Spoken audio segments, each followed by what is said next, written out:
Hello, everybody. My name is Phoenix Kawamoto. I'm the Community Education Coordinator here at the Town of New Paltz's Office for Community Wellness. Welcome to our third part of a 7-part series focusing on aspects of the 2023 Surgeon General's report entitled Our Epidemic of Loneliness and Isolation. In this third video, we're going to be focused on the social ecological model as discussed in the report, differentiating between isolation and loneliness so that we're careful to not really equate those two things and understand some of the variation and the aspects of those experiences. And finally, wrapping up with talking about some of the ways that the Office for Community Wellness utilizes this science as well as prevention science to guide our efforts here to help reduce isolation and loneliness and support community connection within our community.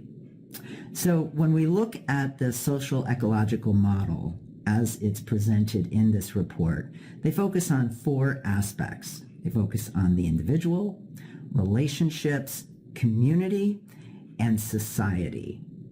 When we explore the individual, there's many different aspects of how a person's individual experience can impact the feeling of being able to connect, as well as the ability to connect.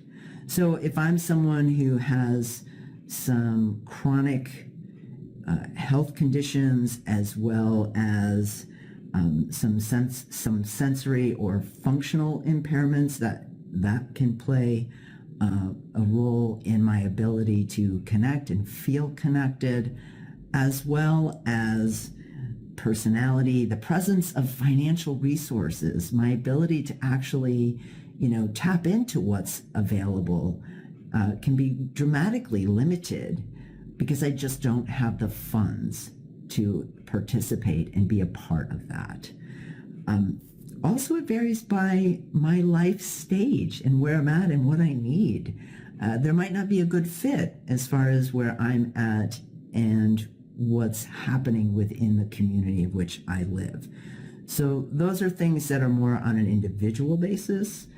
When we move into relationships, we might have a lot of quantity in the sense of we're not really isolated because we have a job, for instance, where we're interacting with people all day long, or we might be part of a large extended family or social network. But that doesn't necessarily mean we're not feeling lonely. Many of us have had the experience of feeling lonely in a crowd. That can be really painful when you're looking around and you have all these people around you, but you don't feel connected. You don't feel nurtured by those connections.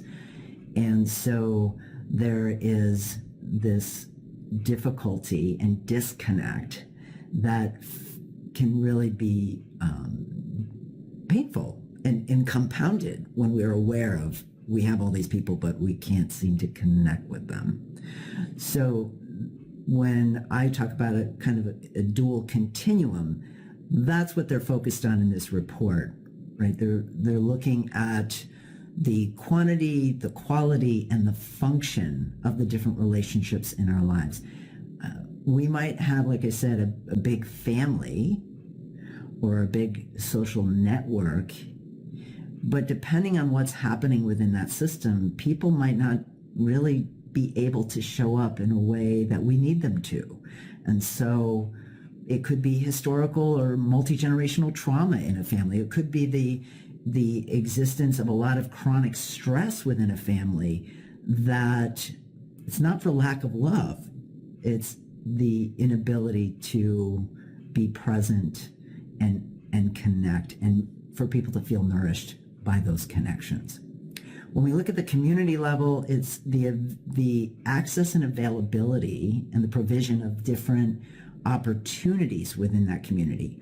Parks, here in New Paltz, Hasbrook Park, Field of Dreams. We have Elting Memorial Library, which has a number of fantastic programs.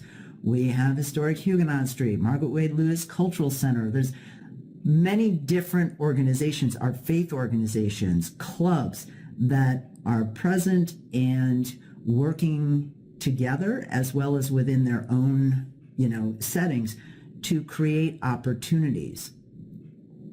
If we have transportation issues, that is a major block to being able to connect. So the availability of public transportation. We have the UCAT system, which is providing free transportation for those that might need it.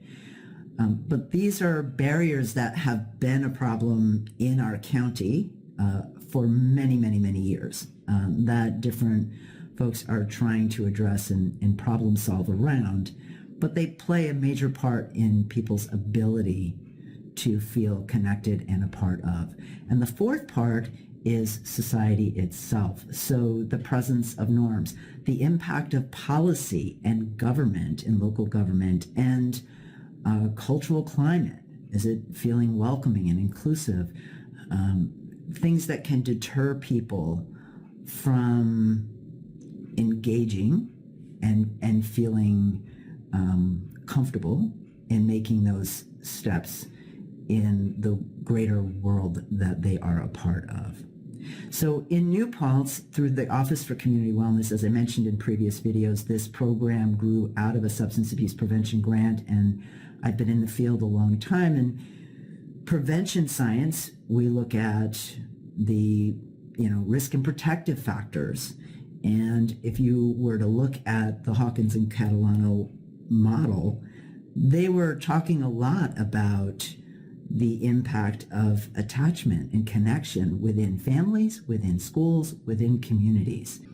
So we have been working for years now here with community partners, again, to create opportunities for people to have pro-social involvement. This is another thing that is a protective factor as identified by Hawkins and Catalano.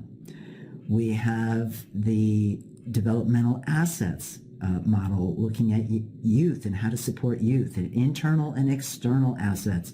And those external assets, again, are very similar to the language of what Hawkins and Catalano identified.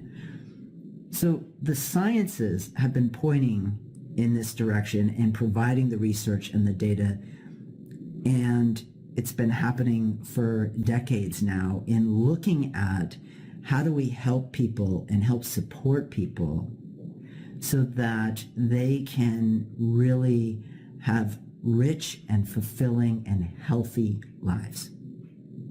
So we here at the Office for Community Wellness are continuing to work with partners to listen to community members. We do our surveys to hear directly from you as to what kinds of things support your sense of feeling in alignment with your passion and purpose, and what gives you and your life a sense of meaning.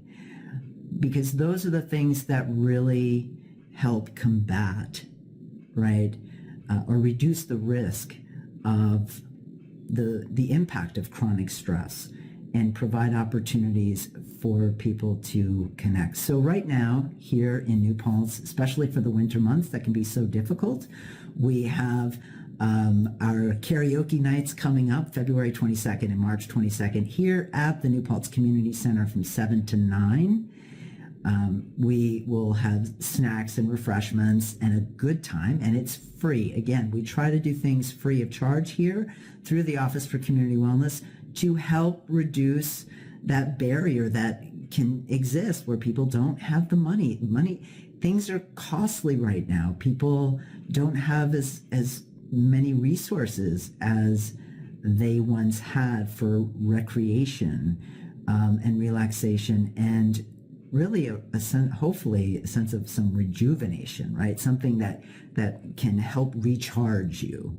So we're working to provide those types of activities through the departments here at the town of New Paltz, our New Paltz Youth Program, our Parks and Recreation Program, this office, as well as through our partners within the community that I mentioned earlier, Elting Memorial Library, Margaret Wade Lewis Cultural Center, Historic Huguenot Street, a number of our different faith groups, and other organizations that we partner with.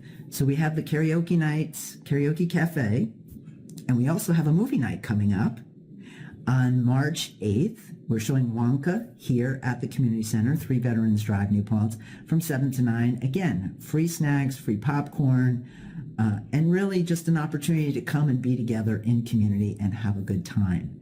So I hope that we might see you at one of these events. Please help us spread the word. I thank you again for watching this video and sharing this information. Don't forget to click the link provided to download a copy of the accompanying infographic by Diane Fossey here at the Office for Community Wellness. And stay tuned for the next video, which we'll be doing a deeper dive at looking at how social interaction or social isolation and loneliness can impact or influence our physical health.